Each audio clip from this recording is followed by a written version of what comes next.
नमस्कार। जम्मू कश्मीर मिलाप न्यूज में आपका स्वागत है और मैं हूं आपके साथ रामपाल। आपको बताएं कि इस वक्त हमारे साथ भारतीय जनता पार्टी के बहुत ही सीनियर और कर्मठ कार्यकर्ता और जम्मू के पूर्व मेयर चंद्रमोहन गुप्ता जी हमारे साथ हैं।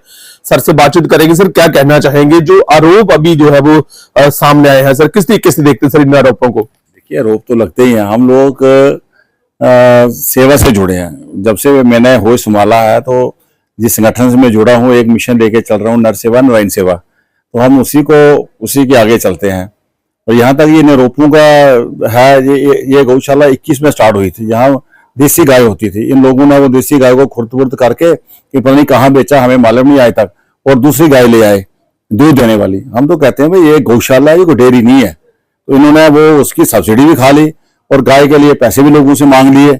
ऐसे भी एक हमारा धर्म ऐसा है कि गाय के नाम पे या मंदिर के नाम पे या मस्जिद गुरुद्वारा के नाम पे लोग बड़ी श्रद्धा और दिल से पैसे मतलब निकालते हैं अपना। तो उसके बाद इसने वहां कई किस्म के धंधे स्टार्ट कर दिए और अब इल्जाम लगा रहा है और भाई ये हो गया, वो हो गया, वो हो गया। लेकिन असल में इसमें इल्जाम लगाने से कुछ नहीं होता। इल्जाम जब सिद्ध होते हैं फिर पता चलता है कि पूरा शहर मुझे जानता है और हमारा काम ही यही है।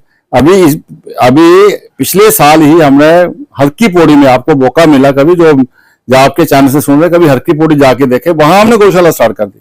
मैंने स्वामी जी को कह के अब वहां भी 10-11 हमारे पशु हो गए हैं। पीछे पहाड़ी आया महीने तो वो बहने वाले थे, हम रस्से काट के उनको बचाया और उसके बाद आज तक लगातार मैं महीना वहां जाता रहा। तो हमारा काम है सेवा करनी, काम करना। और एक गौशाला हमने खून में स्टार्ट की है RSS की तरफ से, वो 150 कनाल में है। और एक गौशाला इधर अखनूर की तरफ है। मेरा सबके जाना होता है, हर जगह मैं जाता हूँ, मिलता हूँ। और एक ही मिशन है कि जो हमारे आने वाली पीढ़ी है, खासकर जो यूथ है, वो अच्छे रास्ते पे, और यूथ को कहते हैं कि आप जाओ एक बार हफ्ते में 10 दिन वहां जाओ, गौशाला जाओ। हम वो काम करते हैं। ये इल्जाम लगाना तो बड़ा आसान है। दो लफ्ज, दो जो लिप्स में दो जो चीज बोलो जी, तो इल्जाम कोई भी लगा दे। भाई आप कई बार ऐसा होता है, हमारा कपड़े का काम है, तो कस्टमर आता है तो पर्स कहीं भूल गई होती है, नहीं आपकी दुकान में जहाँ ही छोड़ा था, तो वो दुकानदार बेचारा फंस जाता है। तो इसलिए ये इल्जाम लगाना आसान है। अभी जब इसको प्रूव करेंगे फिर बात होती है।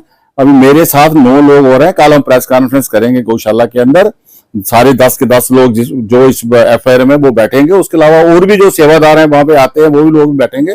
और एक एक बात आप देखना, जो ये बात करता है, जितनी इसने गौ ले हुई है वो आपको एक्सप्लेन करेंगे, वही है। मतलब जो गौ ये करता है, पशुधन, बछड़े थोड़ी साथ में आते हैं। शादी होती है तो बच्चे बाद में आते हैं ना। तो ये कहता बछड़े भी इतने हैं, ये है, मुझे तो मालूम नहीं। वो आपको एक्सप्लेन करेंगे जो वहां पे सेवा करते हैं, जो हमारे जो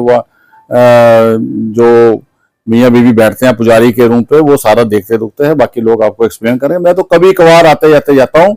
सिर्फ इसको ये एक बड़ी है कि ये इसका इन्फ्लुएंस है। तो ये चंद्रमोहन जी फोन करते हैं तो मेरी सुनवाई नहीं होती। देखो, जो हमारा प्रशासन है उसने फैक्ट्स एंड फिगर देखने हैं। किसी की सिफारिश पे या किसी के कहने पे या वो नहीं होता काम, वो सच्चाई देखते हैं। फिर गौशाला में क्या, वो तहसीलदार होगा, कोई आता है, चाहे वो हिंदू है, मुसलमान है, सिख है, सही, पहले वो देखता है भाई यहाँ इंसानियत का काम हो रहा है। वो वही जो सही है वही काम करता है। इसके कहने से कुछ होने वाला नहीं है। इसको क्या हुआ कि इसका खाने पीने का काम वहां बंद हो गया, अब जो वहां जा नहीं सकता है। तो ये इसको परेशानी ये है कि अपना मुझे ये भाई मेरा वहां आना जाना नहीं है। तो इसको 2-4 बार प्रशासन ने बोला, ACR ने बोला, तहसीलदार बोला, मेरी गाय। उन्होंने बोला तेरी गाय तो ले जा, ये गाय पड़ी है तो ले जा। लेता भी नहीं है। तो अगर तेरी गाय है, तूने वो लोन ली, सब्सिडी तूने खाई है, तो वो हम तभी कहते हैं ले जा गाय अपनी यहाँ, और हम देसी गाय लाएंगे तो वो चलाएंगे। वो नहीं करता है। इसको ये है कि असल में इसका मिशन यही है कि पूरी गौशाला को मैं हड़प करूं और इसको अपने हिसाब से चलाऊं। बाकी कोई मेरे यहाँ आए नहीं। असल जो मकसद है इसका यही है। इसके पुराना हिस्ट्री शीट है, बहुत से इसके खिलाफ केस है। इसी गौशाला में इस गाय को मारता था, वो भी FIR यहाँ रजिस्टर्ड है बख्शीनगर थाना के अंदर। वो अब निकलेंगी सारी बार। अब जब वो कहता है ना कोई अति होती है, अति की गति होती है। अब इसकी गति होनी है। अब इसने जो पंगे किए हुए हैं, अब एक वीडियो लोगों के फोन आ रहे हैं। तो अब सब इसका जो ये पिछले जो लोगों के साथ अन्याय करता रहा, अब सब लोग आ रहे हैं इसी गौशाला में आके बताएंगे इसने हमारे साथ ये किया, हमारे साथ ये किया, गाय को मारता रहा। वो सब अब दूध का दूध, पानी का पानी होगा। अगर हमारे ऊपर जो इल्जाम लगाए हैं वो सही होंगे, वो कोर्ट उसका डिसाइड करेगा। अगर हम हमारे ऊपर कोई हमने कोई गलत काम नहीं किया होता हम बरी हो जाएंगे, अगर कुछ किया होगा तो वो साबित करें। बिल्कुल, तो ये दूध का दूध और पानी का पानी होना चाहिए। चंद्रमोहन जी की तरफ से जो है वो भी गंभीर आरोप लगाए गए हैं। अगर दूसरा पक्ष इन आरोपों का जवाब देना चाहता है तो वो हमसे संपर्क कर सकता है। बहुत बहुत धन्यवाद।